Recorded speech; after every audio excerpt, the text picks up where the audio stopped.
Welcome back, Inebri-art. Andy here as always, and today, we're I feel kind of like guilty because today's guest has been to the Mass Museum of Contemporary Art. I mean, I've stood outside of it before, but I've never actually been to it. So it's always been on my list, and for some reason, I just never get there. But today, we're joined by Takiya Reed of Divide and Dissolve. Welcome to the show. Thank you so much for having me. Yeah, no problem. So you got a new LP coming out, April 18th, and this should be going up right around then. I'm not sure if it's gonna be right before or right after. Um, Insatiable is the name of the LP, and it. So I was checking out your stuff. I have to admit, I wasn't aware of Divide and Dissolve before um we had booked this, and it's how would you describe it? Because I was kind of at first I was like, this is not what I expected from like I heard Divide and Dissolve, and I immediately thought of like metal, and then I put on one of your new songs, and I'm like, this isn't where I expected it to go. But then it eventually got there, and I was just like, what, how? So how? Where? How do you describe this? Like asking, I hate asking people to describe their music because it's so difficult, but I'm gonna ask it anyways. I would just say the music's really heavy. Yeah, but it like the song didn't start off heavy at all. Were there was it clarinets or woodwinds or? It's my soprano saxophone. Oh, okay, all right, that's close.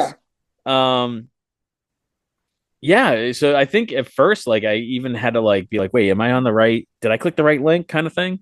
And yeah, it was really. I liked it because it was. I tend to like things that are take something and push it into like a different genre or kind of takes two genres and mash them together. So it's kind of like, oh, I really this is cool because it's so different than what I was expecting. Is that do you get that a lot from people or Yeah, I mean, I'm a classically trained musician, so I feel influenced by that. yeah. And also I enjoy heavy music, so I enjoy playing heavy music. And yeah, what's great about making music is you can just do whatever you feel like doing. So I was just like, cool, this is what came out. Yeah. That's very cool. Did you play the sax parts? Are you a woodwind kid? I was a woodwind kid in marching band, so I did play like clarinet, sax, bass clarinet, that kind of thing. Yeah, I do play the saxophone and the guitar. Uh, Sax was always my favorite, and it's it was so yeah. I guess it was disappointing. Like when I started off in clarinet and then switched over to sax because it was cooler. It's just it's way cooler. And but I was borrowing the school saxophone, so it was like a school property thing. So like when I graduated, I then didn't have a saxophone anymore, and so that's just like I just Yeah, stopped playing. So it's just kind of like I can't imagine trying to go back now. That was a long time ago. yeah. I've just been playing saxophone for as long as I can remember, really. And it's something that I really enjoy, and I never was like, oh, I'm gonna. I didn't think I was gonna let this just. I don't think a lot of people in the context of like rock music play saxophone. Like it happens, but it's not like super common. But I was like, oh, I still just want to play the music that I play. So I was just like, cool, I'll play saxophone. Yeah, it is. It's one of those things where like my son had picked up sax for a while, and he was playing. He played in like a band here or there kind of thing, and it was just like wow, like I'm gonna phrase this and it's gonna sound bad, but I don't mean it to sound bad. Is like you don't have to be the greatest sax player to stay busy as a like local musician because if someone wants a sax player, I feel like your options are much more limited than if you're like, oh, I need a drummer or a bass player or whatever. So I know of like two, and they work very consistently just because of like what other sax player is there in the area. Totally. Yeah. Um, so when did you get into like the heavier stuff? Was that always there the same way, or did that come on later? Yeah, I think I just always have been into like when I when I started playing guitar, it was just, oh, what I'm playing sounds really heavy. And yeah, that's how it happened. I don't know. I never have been like playing guitar and been like, wow, that doesn't sound heavy. Yeah, it just came naturally. Yeah. I was like, oh, I actually really enjoy this. So, It's funny because like growing up, I was very much into heavier stuff and metal, and almost like the louder and faster it went, the more I liked it. Like I got into like Ministry and um, oh man, there's a whole bunch of like late '90s stuff that came out of Chicago that was just like crazy, like Skinny Puppy and Screw and just a whole mess load of these like crazy. They called them industrial because they sounded like machines. Um, but now that I get older, I'm just kind of like, I don't know, I want something more mellow. I've mellowed in my old age, I guess. Do you feel like as you get older, do you think that kind of heavy set, like, do you think you'll develop like a softer sound to that? I'm not sure. Yeah. I guess time will tell. I feel like, oh yeah, I'm not sure if I would prefer something less heavy. Yeah. I kind of just, yeah, I'm not sure what I will turn into later. So, how did you get to play at the Museum of Contemporary Art up here? You said you're out of Nashville, was it? No. Did you say Nashville? Am I remembering that correctly? Oh no, okay, so I got my friend Jeffrey Gibson. Mm-hmm. He has a extremely beautiful solo exhibition at Mass Mocha, and he asked me if I could play the opening Yeah. of the show. So he had an opening. It was beautiful and amazing, and then I got a chance to play. And yeah, that's how I got connected to that place because of him. And he also is like the first Indigenous artist to represent the US at the Venice Biennale. So I was in Venice and then I went there to Mass Mocha, and it kind of felt very like connected. And then yeah, I got a chance to perform there, and I'm really, really grateful. And I think later on this year too, I'm gonna do a residency at Mass Mocha. Oh, really? That's awesome. Yeah, so it's just, yeah, it's through Jeff. That's how I got connected, and I just feel really grateful because,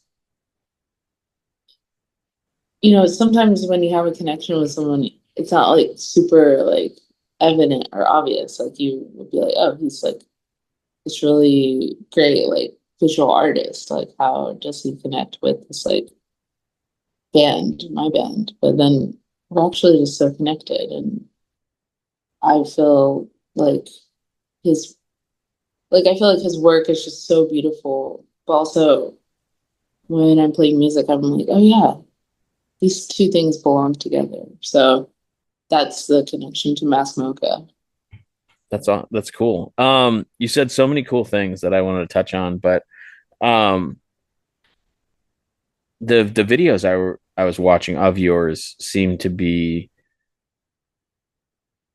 like very, I would call them artful videos. They're not just a band playing on stage. Are you a visual artist as well? Is that what the residency? Or are you going to be playing music at this residency? So I'm going to be making visual art with this amazing sculptor named Phoebe Collins James. Mm-hmm. And I will also be making music as well with Phoebe Collins James. And yeah, I enjoy being dynamic. I'm kind of like, oh, why would I just do one thing? For me, I just enjoy doing many things, and it just like kind of feels like resonant for me. Yeah. Yeah, I feel like when I'm being creative in general, Mhm. I draw mostly. I mean, now I do most of, podcasting and building these events out, but like when I'm actually creating something from nothing, I feel like when my mind is in that headset, it just kind of like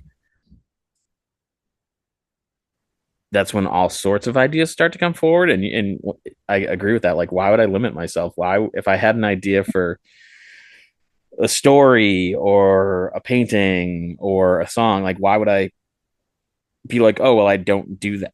I still write it down, and whether I get to it or not is a different story. But, like I think having, a bunch of different irons in the fire is what keeps me excited and interested in what I'm doing. That makes so much sense. Yeah. Um, I I didn't write it down. I'm sorry. I should have written it down. The artist that you were working with at Mocha was Jeffrey Gibson. thank you. I'm sorry. I should have written that down. Jeffrey Oh, Gibson. no worries. No Um, worries. but I thought it was really sweet about the way you were speaking of them. And I just had a similar like just feeling so grateful for the people that I meet when I get to do this. Like right before I came on to this podcast, I had a really crap day yesterday. Just one of those like anything that could go wrong was going wrong. I'm so And sorry oh, about that. it got sorted out. It's it is what it is. But so I've been kind of grouchy since then. But like right before I got onto this, um, we used to run these things, and it was such like a corporate idea. It's like we used to do like daily drawing challenges on our social media, and we would like put up like we would have a theme for the month. Like it'd be like Harry Potter, and then every day would have a different prompt. And we did like I think it was prehistoric animals, and this woman who I know from running the different events and art shows and whatnot participated and did every single one of these animals. And then since then she's turned it into like this like play space for her grandson. So she like blew up the drawings and laminated them and all this. And so she just sent me a video, and she's like, oh, I want to thank you for being such an inspiration. I was just like, I'm not though. I was just trying to like gain traction on social media, but then it was just such a sweet like it really kind of like picked my mood up. So like I love meeting creative people, and just what you're saying about Jeffrey is just that kind of connection where you're just like, oh, we met and we're instantly friends kind of thing, and felt like there was something going. Like I love that kind of thing. Absolutely. Sometimes it's just like that, and I have like deep appreciation for that. Yeah, and it's rare. Like it doesn't happen all the time. But so the new album, is there like what was the inspiration behind Insatiable? Like what uh what kicked off the album? I named it Insatiable because there's just like it's evident that there's like an endless amount of suffering that can happen and so much evil in this world. But for me, I just wanted to focus on the endless amount of love and joy that always counterbalances that. Like, like it's like sure, like this like death cult we're in is like insatiable. It like continues to like take so many people's lives there and like create like intergenerational and systemic like suffering. But then I was like, oh yeah. But then there's people who continue to like give and like be in community in this way that it's just so beautiful. And it was like, that's insatiable. Like people just like loving experiencing joy. And I just was like, that is a very good thing to focus on. So that's why I named it Insatiable. That's that's really beautiful. And Mhm. yeah, I mean there are. It's always interesting. There are people who I feel like have every right to be angry at the world, and then you meet them and they're just like the nicest, most caring, generous people. And then other people who have pretty much had everything given to them, and you're like, wow, you're just like the worst. So it is a complete mindset, and like just trying, and it's work to try to stay positive and open to good things all the time. But like I've always kind of worked under the idea, and I'm not always great at it, but it's one of those, if I'm leaving a space or leaving a person, am I leaving it even just a little bit better than when I found it? Did I pick up a piece of trash? Did I, you know, in my office, did I put something back where it belongs that I should have done yesterday? Like, did I do something to improve the space I'm in right now? Yeah. And I feel like if people just kind of had that kind of mindset, it builds on itself, and you know, and we definitely need more positivity. Yeah, absolutely. Do you think that most people find I find different types of music very therapeutic for different reasons. And generally, if I'm listening to heavy stuff, it's because I need to blow off some steam because I've had a bad day or whatever. Um, do you feel that most general people find heavier music to be positive, or do you think, Yeah, I do. I think people enjoy heavy music all the time, and heavy music is genreless. yeah, Like, you can hear something, it sounds like a really beautiful sounding song, but it's about something just like so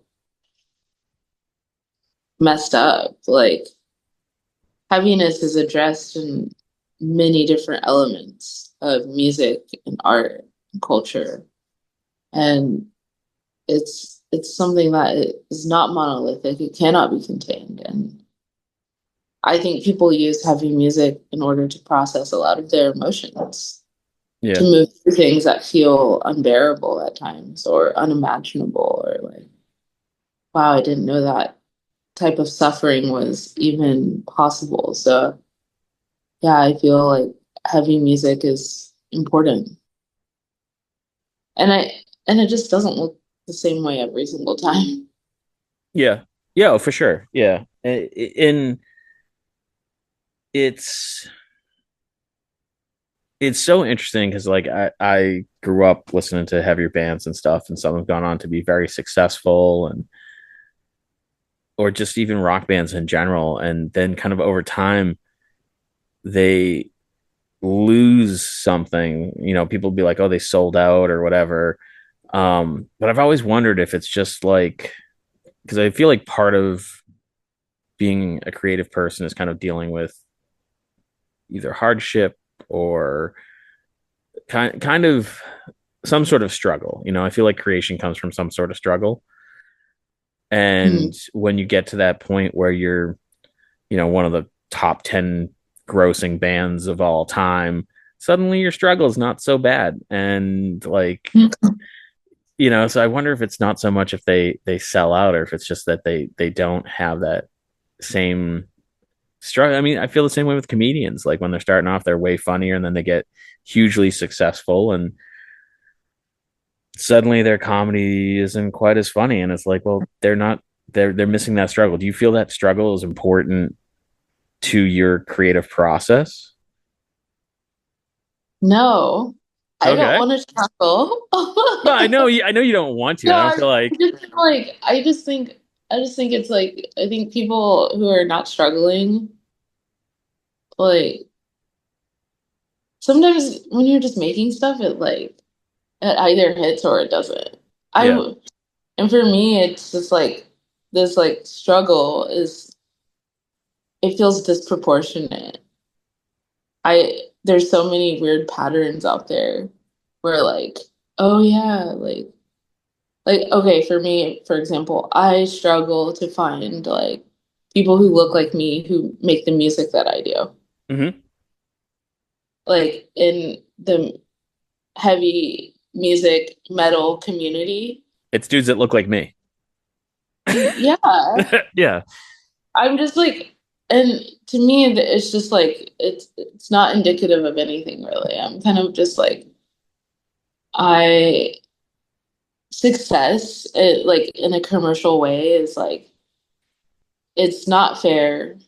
It is basically extremely homogenous, and the type of work, the quality of work that you do, it's not like that's not like dependent upon success or anything. And like a lot of people who experience success, like they don't even write their own music. Yeah. Yeah. Like it's just funny. Like or they have all these other influencing factors that are like being like, well, you need to write something that's like this, or we have a song for you. And I I don't think they're linked. I just feel like sometimes people get to be like wildly successful in what they do, and sometimes they don't. Yeah. But there is a pattern where a lot of people don't get to do that. It's so weird. Like you sat there, you put most of your soul into like your work, and then like maybe a few people get to hear it, or a ton of people get to hear it. Yeah, for me, I'm just like, oh my gosh, I would love to just sit there and like everyone just hear my music and then whatever. And I guarantee you, I could just like continue making songs that are just like extremely heavy. Yeah, like, I Yeah. wouldn't stop. In sometimes it's like you have bands that are extremely successful and people hate on them because they're successful. I it is about getting your work in front of people. I think that is kind of key. Yeah. And it's, you know, I get to connect with people on a much smaller bit, like, sell out any kind of like big theater to do a live podcast, but I do get people to stop and listen, or people who've written in and, thank us for the show, that kind of thing. And it's, to me, it's almost more meaningful when there's a small number of people that know you that take the time to be like, hey, great work, opposed to, you know, being like the numbers game, like, oh, we had 30,000 people showed up and like 100 of them, shook my hand or something. Like, well, yeah, that's a numbers game when you have 12 people at your show and six of them come up to talk to you. I mean, I feel like that's just as, if not more meaningful. Absolutely. I agree. Um, so one thing I wanted to ask, and because you said there's not a lot of people that look like you in the type of music that you play, and the one thing that kind of always I try to avoid saying, Mm. and because I feel like it's a really super entitled white guy thing to say, is, like I'll have a female musician on and be like, oh, I really like your music, you guys are great, a great female rock band, or you're a great female. I'm like, I try to leave the female out. Like, you're just a great singer. Like, do you get that kind of like where people put qualifiers around, they're just like, when they should be like, hey, I really like your metal music, do they put like qualifiers around it? Like, does that bother you when they do that? I mean, I just am like, oh, I have so many other things I have to worry about. Yeah. I'm I'm not even worried. I'm just like, oh yeah, this is great. And it kind of goes back to this thing where it's like, oh, why am I making music? And it's not. it's not to be like perceived in that way. Yeah. I make music because I love playing music and making music. Like that is my motivation. And I just have to be like so conscious of like why I'm there, why I've shown up. Like, like I like sacrifice this thing in order to be here. Like, you know, and for me, it's just like really important to like stay focused on like why I'm there and what I'm doing and like if I'm having a good time. So I I love that. That's one of our key things about Inebri-art is it has to be fun because if it's not fun, like why are we doing this? And like work can be fun, like yeah, doing something difficult can be fun, but yeah, it's I love that you said that that it you want to be having fun because I love having fun. So yeah, it's important to me.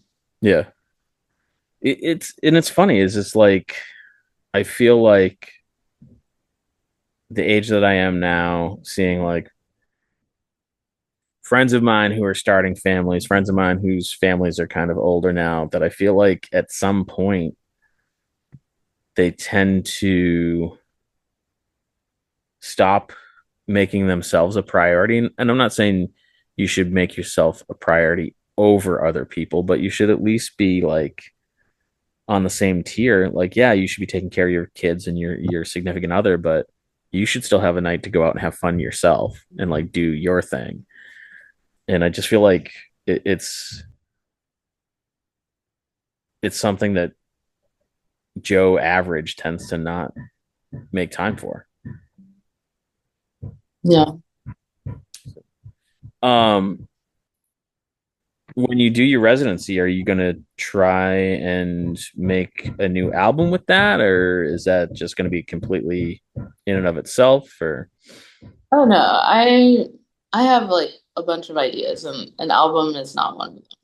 I wanna I would like to become more expansive in what way? and just like experiment with things I haven't had a chance to do. Like it feels good to be able to like, I don't know, just like be connected in a way that that makes me feel vulnerable in like a different way. I'm just like, oh yeah, cool. I'm like playing music with Phoebe. I'm like in a different space. Like I'm making like a soundscape. So that's something that I just feel like super passionate about. I am very much a fan of kind of putting yourself into like a, a new something that you don't feel comfortable with. Like, Yeah, I want to play different instruments as well. I'm like, oh yeah, yeah, like this what? music. Oh, just whatever I feel like in the Yeah, moment. I don't want to. I don't want to like. I'm going there to do this one thing. I'm like, I'll go there and whatever happens, happens because like sometimes it's just like, oh my gosh, this is great. Like this is an opportunity to just feel free, to have spaciousness, and to just be in this moment. yeah, that's cool. I'm definitely curious of what you're going to be doing because it's just like that Boston and the South Shore area is like a huge music area, but I don't You really should feel it. Huh? you should come to the show if you Oh like. yeah, for sure. And it's just one of those like we don't have a lot of heavy anything really. It's um you know th- thank God we for like 2 years straight it was nothing but jam bands. And Yeah, hey, if you love jam bands, that's great. But God, it was just like it got to the point where places would be having a band play, and I'd be like, "Who's playing?" And they'd be like, "Oh, this band." I'd be like, I don't know. I just the jam band thing never registered with me, and I'd rather see anything else. Really, I think that's got to be one of my least favorite genres. I don't know why. yeah. Um, so the LP comes out on the 18th. Is it going to be, are you doing vinyl or is it just going to be a downloadable? It'll be on vinyl. Yeah, Yeah, nice. it's coming out on Bella Union. I'm really excited. I love vinyl. Vinyl's so beautiful. I just bought my first vinyl maybe a month or so ago. And I've been holding off for a very, very long time because I know the kind of person I am that this Yeah, one vinyl will just avalanche into like a whole new collection of vinyl and be like, it happens. yeah, I know, because I'm very bad at that sort of thing. Um, yeah, and it does, it just has a different sound quality to it. And, but being someone who clearly enjoys visual art, did you, I'm sure you put thought into it, but like what did you end up with the album cover? Like how important was that? So my friend Autumn, I told her, I was like, hey, this is what kind of music I've just made, and I'd really love it if you just like help me bring it together. And then she was like, yeah, let's do this. And she showed me this incredible photo. It was the first thing that she showed me, and I was like, okay, this is the album cover. It was really cool. I was like, that was faster than I thought, but I'm not surprised at all because uh, she told me the story of it and how I don't know. I was just feeling like very connected, and I think sometimes it's just like that where you're like, oh yeah, this is wonderful, and like this really resonates like with what I'm trying to do. So yeah, Yeah, that I love working with artists when you're like, can you do insert your project here? And yeah, then they bring it to you and you're like, oh, I mean, that's not exactly what I meant, but that's way better than what I was thinking. You know, that kind of just like, you're like, oh yeah, I went to you for a reason. That kind of, yeah, I love that. absolutely. Um, when do you start your residency? I'm not sure. Yeah. I'm kind of just waiting. So I'm like, maybe, but When next when year. when you're here, you should come down. We do a figure drawing group down in Plymouth, which is like 30 minutes south of Boston, give or take. And That's we great. it's at a local bar and we bring in a model and everyone draws from the model and we have people using iPads and oil paints and charcoal and there's this one girl that uses Crayola washable markers that you would give like a little kid, That's great. I but bet that was she uses them with a brush like they're watercolor. It's bizarre and it looks phenomenal when she's done. wonderful.